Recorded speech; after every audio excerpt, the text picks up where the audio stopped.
Hello, what we'll be going over in this video is adding parts from the parts department to a service work order.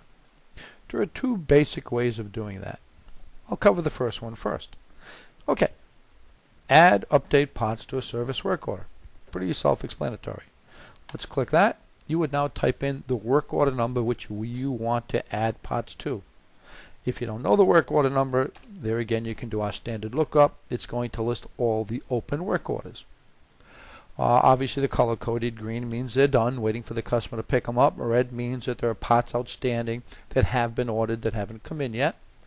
And you'd pick the job that you want to add parts to.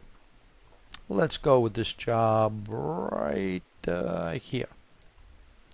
Now, we have three different jobs on this particular work order. If you only had one job, you'll not see the screen. It wants to know what are these parts for. I'm going to hit the tune-up. It's going to list all the parts that have been already pulled for this job. Now I can put a part back. Maybe I put the wrong part in. I can click on it, put it back in inventory, hit the escape key. All your basic inventory parts functions can be done now. You can add, delete, make any changes you want. You can look up a part using the Fiche program and put them on the work order. You can type in a particular part or scan in any part. These parts will be pulled out of inventory and they'll be placed on that work order.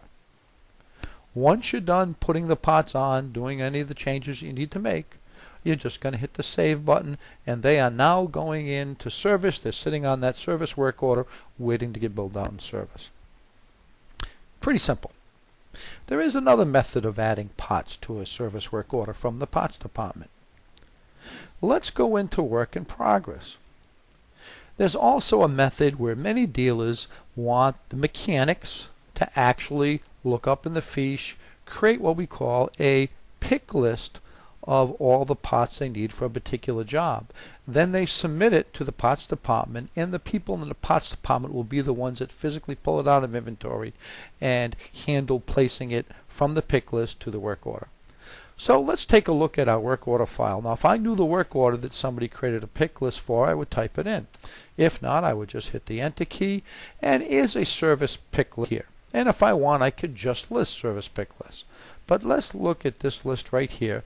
Now ask me a question. Some mechanic created this, and it's created pretty much as an estimate. He is not authorized to pull parts from inventory.